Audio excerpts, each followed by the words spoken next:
keçirik şifrələr mövzusu. Şifrələr mövzusu kodlamada adlanır. Yəni, hərflərin rəqəmlə kodlanması və yaxud da rəqəmlərin hərflərlə kodlanması. Şifrələr mövzusunun bir neçə növləri var. İndi bu növlərinə sırayla baxarıq. Bunlardan biri də sütun üzrə həll olunan şifrələrdir. Sütun üzrə həll olunan şifrələri necə həll edirik? Yəqin ki, hamımız sütun sətir aydınlaşdıra bilirik. Baxın, belə baxsaq, bu birinci sütun sayılır.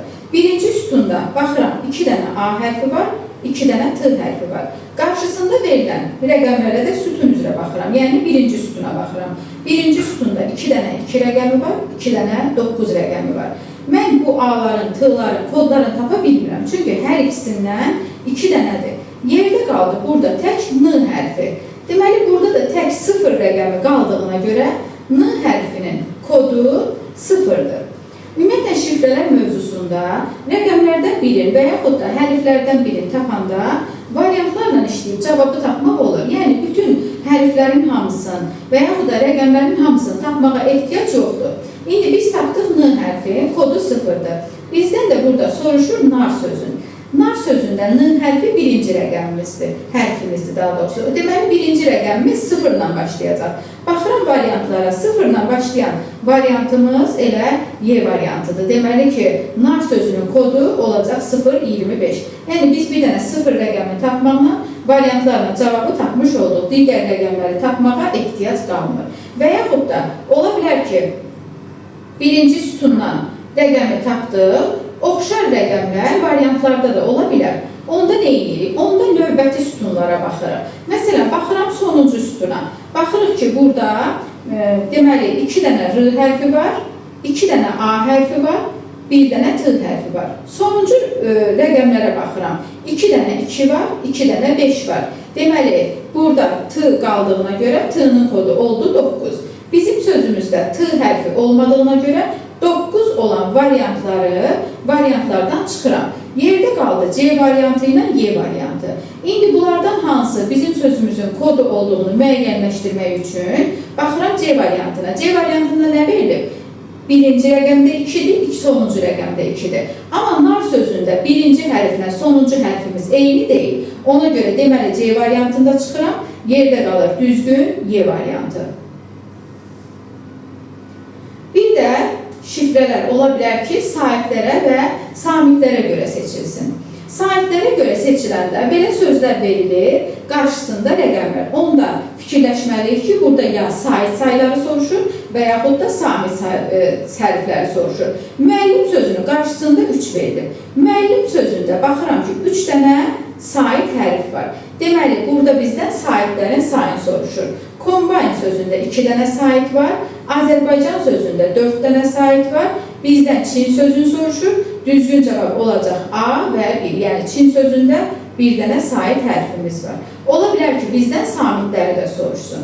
Məsələn, bu növbəti testimizdə bizə verilib magistratura sözü qarşısında 49 və sağ tərəfdəki rəqəmlərə baxıram ki, hamısı kvadrat ədədlərdir. Deməli ki, burada samit hərflərin sayıların kvadrata yüksəldir. Baxın, magistratura sözündə 7 dənə samit hərf var. Bu samit hərflərin sayı kvadrata yüksəldir.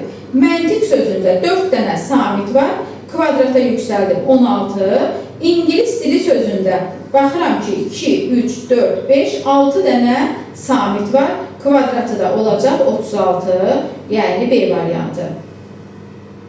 Bəzən olur ki, testlərimizdə bir sözdə 2 dənə eyni hərfdən olur. Cavablarda, məsələn, burada 2 dənə A hərfi var, götürüb 1 dənə. Deməli ki, 2 dənə olanları, təkrarlananları 1 dənə kimi götürür. Belə testlərimizdə qarşılaşa bilərik, onlarla da qarşılaşa bilərik. Bir də əsasən imtahanlara, qəbullara şifrələr bu formada düşür, yəni mətn formasında. Bizə deyir ki, X şərti dilindən tərcümədə aşağıdakılar alınır. Və bizə sualda nə deyir? Mən onlarla görüşürəm. Yəni, bax, bu cümlənin biz kodunu tapmalıyıq. Yuxarıda verilən nümunələrə əsasən. Baxın, baxıraq birinci nümunəyə. Bax, burada şəxs əvəzliyi 1-də, 2-də və 4-də eynidir. Yəni, hər ikisində o şəxs əvəzliyidir. Qarşısındakı sözlərə baxıram ki, hər üçündə ortaq olan U hərfidir. Deməli, o şəxs əvəzliyin kodu U-dur. Burada mən sözü bir dənədir, mənin də kodu olacaq O hərfi. İndi variantlara baxıram. Bizim sözümüz mənlə başladığına görə O olmayan variantları çıxıram. Yəni C variantı ilə Y variantı gedir. Sonra bizə lazımdır onlarla sözü. Baxıram, onlarla sözü birinci cümlədə var. Onun da kodu olacaq Do hecası. Yəni onlarla sözünün kodu olacaq Do. Elə ikinci də bizə Do gəldiyinə görə götürürəm D variantını. Düzgün cavabımız olur D variantı. A variantı ilə B variantını çıxıram. İndi baxıram, görüşürəm sözünə. Görüşürəm sözü bizə burada əsasən sözün kökü lazımdır. Sözlərdə mənsubiyyət şəkilçisinə cəm şəkilçisi önəm daşımır.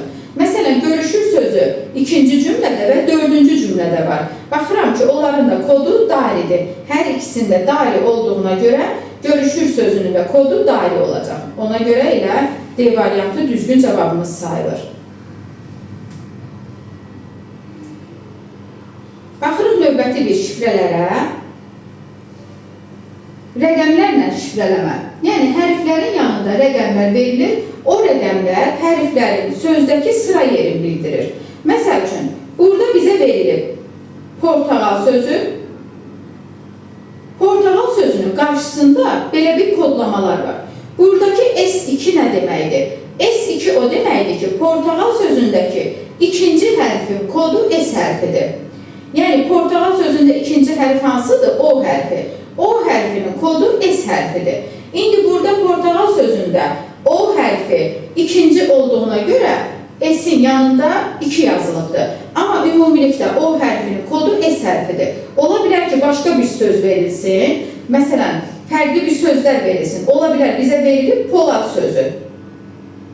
Burada da ikincidir. Yenə burada da S2 olacaq. Ola bilər odun sözü verilsin. Odun sözündə O hərfi birincidir. Ona görə qarşısında S1 olacaq. Yəni, S heç vaxt dəyişmir. S onun kodudur. Amma hərfin sıra yerinə görə qarşısındakı rəqəmlər dəyişə bilər. İndi buna uyğun olaraq biz verilən sözü həll eləməliyik. Baxıram bizə verilən sözə. Burada F5 verilibdir. F7 portağal sözündə verilib. Geri A hərfi kodudur. F5-də bizdə olacaq A hərfi 5-ci. A hərfi 5-cisə. Deməli, 5-ci A olmayanları silirəm. İndi baxaram G4-də. G4-də burada 5 verilir. 5 burada çoxunur sözündə N hərfi kodudur. Deməli ki, bizə G4 veriliyinə görə N hərfi bizdə 4-cü olacaq. Qeyd burada da E1 verilir. Baxaram, E-qarda çoxunur sözündə E6 verilir. Çoxunur sözündə 6-cı hərfi D hərfidir. E1 olduğuna görə D hərfi bizim sözdə birinci hərfi olacaq. Elə bundan görürük ki, cavabımız buradan sözüdür. İndi K2-ni tapaq. K çoxundur sözündə 4-cü hərfidir. Deməli, 4-cü hərfi U hərfidir. Deməli ki, K2 veriliyinə görə U hərfi bizdə ikinci hərfi olacaq. Və M3 verilir. M3 çarpaqda ortağal sözündə verilir. Deməli ki, M, R-ın kodudur. R hərfi bizdə üçüncü olacaq və düzgün cavabımız olur. Durna B var.